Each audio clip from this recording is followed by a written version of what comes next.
샬롬, 이동춘 목사입니다. 오늘도 여러분의 삶이 주님의 평안으로 가득하시길 기원하며 하나님의 말씀을 나누겠습니다. 오늘 주시는 말씀은 로마서 8장 24절로부터 26절의 말씀입니다. 우리가 소망으로 구원을 얻었음에 보이는 소망이 소망이 아니니 보는 것을 누가 바라리요. 만일 우리가 보지 못하는 것을 바라면 참음으로 기다릴지니라. 이와 같이 성령도 우리의 연약함을 도우시나니 우리는 마땅히 기도할 바를 알지 못하나 오직 성령이 말할 수 없는 탄식으로 우리를 위하여 친히 간구하시느니라. 아멘. 로마서 8장 24절로부터 26절 말씀을 본문으로 우리의 소망을 돕기 위해 여기 계시는 성령님이라는 제목으로 말씀을 나누도록 하겠습니다. 소망은 두 종류가 있습니다. 하나는 보이는 소망이고 다른 하나는 보지 못하는 소망입니다. 24절과 25절을 보실까요? 우리가 소망으로 구원을 얻었음에 보이는 소망이 소망이 아니니 보는 것을 누가 바라리요. 만일 우리가 보지 못하는 것을 바라면 참음으로 기다릴지니라. 그렇죠? 보이는 소망과 보지 못하는 소망. 그렇다면 보이는 소망은 무엇이고 보지 못하는 소망은 무엇인가요? 보이는 소망은 이 땅에 대한 소망입니다. 이 땅에서 이루고 싶고 만나고 싶은 소망입니다. 물질적이고 현실적인 소망입니다. 반면에 보지 못하는 소망은 이 땅에 대한 소망이 아닙니다. 믿음의 나라, 하나님의 나라에 대한 소망입니다. 하나님을 향한 소망, 하나님을 위한 소망입니다. 그리고 하나님의 소망입니다. 신앙적이고 영원한 소망입니다. 그렇다면 본문이 우리에게 주목시키고 있는 소망은 어떤 소망인가요? 그렇습니다. 보지 못하는 소망입니다. 하나님 나라에 대한 소망입니다. 이 땅에 대한 소망이 아닙니다. 물론 이 땅에 대한 소망이 잘못됐다거나 무시되어야 한다고 말씀하지 않으십니다. 필요한 소망이라고 말씀하시는 것이 분명합니다. 하지만 구원받은 사람의 소망은 하나님 나라에 대한 소망이어야 한다는 것입니다. 24절입니다. 우리가 소망으로 구원을 얻었음에 보이는 소망이 소망이 아니니 보는 것을 누가 바라리요. 오히려 구원받은 사람의 입장은 이 땅의 소망은 소망이 아니어야 한다는 것입니다. 매우 강렬하죠. 그러나 이 땅의 소망이 소망이 아니라고 하시는 속뜻은 다릅니다.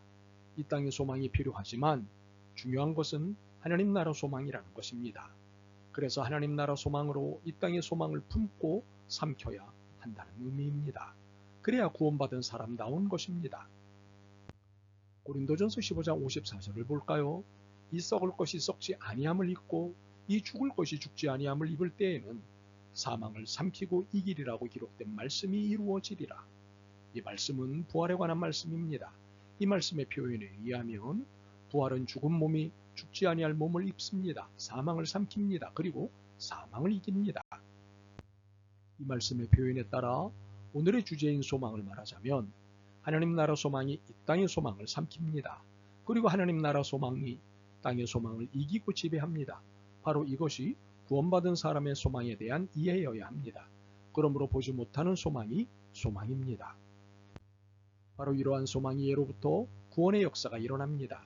26절입니다. 이와 같이 성령도 우리의 연약함을 도우시나니 우리는 마땅히 기도할 바를 알지 못하나 오직 성령이 말할 수 없는 탄식으로 우리를 위하여 친히 간구하시느니라.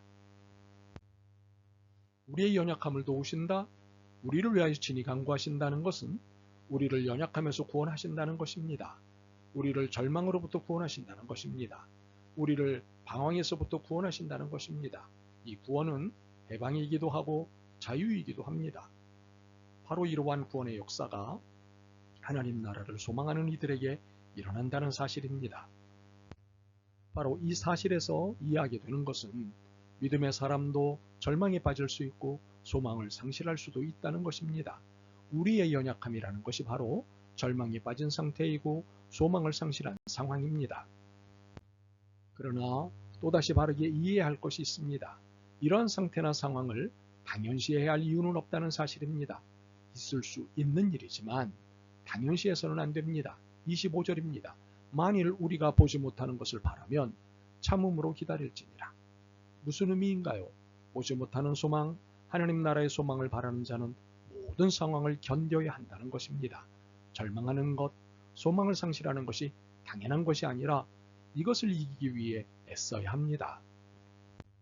그렇다고 절망을 인정하지 않는 것은 아닙니다. 소망을 상실했다고 꾸짖는 것이 아닙니다.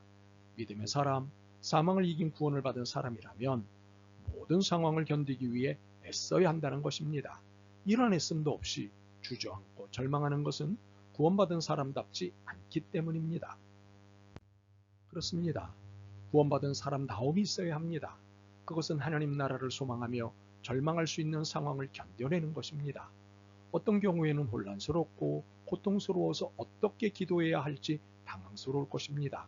심지어 믿음에 대한 의심도 생길 수 있습니다.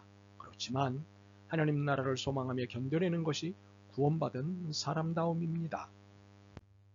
이렇게 견뎌내고 있는 내 상황 중에 성령님이 계십니다. 이렇게 견뎌내는 태도에 성령님께서 도움을 주십니다. 그것은 말할 수 없는 탄식으로 안타까워하시며 하나님께 나를 위해 도움을 요청하십니다. 참으로 삼위일체 하나님께서 나를 위한 구원의 역사를 전방위적으로 펼치십니다. 그렇습니다. 연약하지만 견뎌내고 있을 때 도우심의 역사, 구원의 역사가 일어납니다. 바로 이것이 소망의 힘입니다. 이 소망의 힘이 우리에게 있습니다. 견디고 있을 때 말입니다. 그러므로 견뎌주십시오. 구원이 진행 중에 있습니다. 우리를 구원하시는 것은 언제나 하나님의 소망이십니다. 그렇기 때문에 성령님께서 우리를 위해 기도하라고 하시는 것입니다. 우리를 위한 성령님의 탄식은 우리를 구원하고자 하시는 하나님의 소망의 움직이심입니다. 그러므로 하나님을 향한 소망, 하나님을 위한 소망이 힘들더라도 잠시 견뎌주십시오. 보이지 않는 것을 바라보는 믿음을 좀 더 견뎌주십시오. 지금 당장 구원이 눈에 보이지 않지만 구원은 진행 중입니다. 성령님이 지금 여기 계시기 때문입니다. 혹시 절망할 수밖에 없는 상황이 오더라도 조금만 더 견뎌주십시오. 혹시 소망이 끊어졌다고 생각되더라도 조금만 더 견뎌주십시오. 견디기만 한다면 그 견딜 힘도 공급해 주실 것입니다. 성령님이 지금 여기 여러분과 함께 계시기 때문입니다. 지금 여기 여러분의 상황 한복판에서 여러분의 연약함을 위해 기도하고 계십니다. 그러니 견딜 힘을 공급해 주시는 것은 당연합니다. 사실 성령님은 여러분이 연약하신 것, 여러분이 견딤의 한계에 다다른 것 다 아십니다. 지금 여기 여러분의 상황 한가운데 계시기 때문입니다. 자, 25절과 26절을 다시 읽어봅시다. 만일 우리가 보지 못하는 것을 바라면 참음으로 기다릴지니라. 이와 같이 성령도 우리의 연약함을 도우시나니 우리는 마땅히 기도할 바를 알지 못하나 오직 성령이 말할 수 없는 탄식으로 우리를 위하여 친히 간구하시느니라. 다시 강조하겠습니다. 우리만 소망이 있는 것이 아닙니다. 하나님도 소망이 있으십니다. 우리가 하나님 나라를 붙잡고 소망 가운데 이 세상에서의 삶을 견뎌주기를 바라십니다. 그러나 우리가 혼자 견뎌낼 수 없음을 아시기에 성령님을 통해 구원의 역사를 일으키십니다. 그러므로 우리를 연약하면서 곧 구원하실 것입니다. 우리를 절망으로부터 곧 구원하실 것입니다. 우리를 방황에서부터 곧 구원하실 것입니다. 바로 이것이 하나님의 소망이십니다. 이 사실을 어느 한순간도 잊지 마시길 바랍니다. 믿음으로 구원 얻은 여러분, 소망 가운데 구원을 이루어 가시길 부탁합니다. 성령님은 지금 여기 계십니다. 아멘.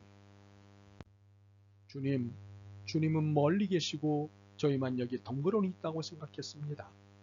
하늘의 소망이 아닌 땅의 소망을 붙잡고 애걸복걸하였습니다. 이 모든 믿음 없음을 불쌍히 여기시옵소서. 소망 중에 믿음을 주옵소서. 예수 그리스도의 이름으로 기도드립니다. 아멘. 오늘도 여러분의 믿음과 삶을 응원합니다. 사랑합니다.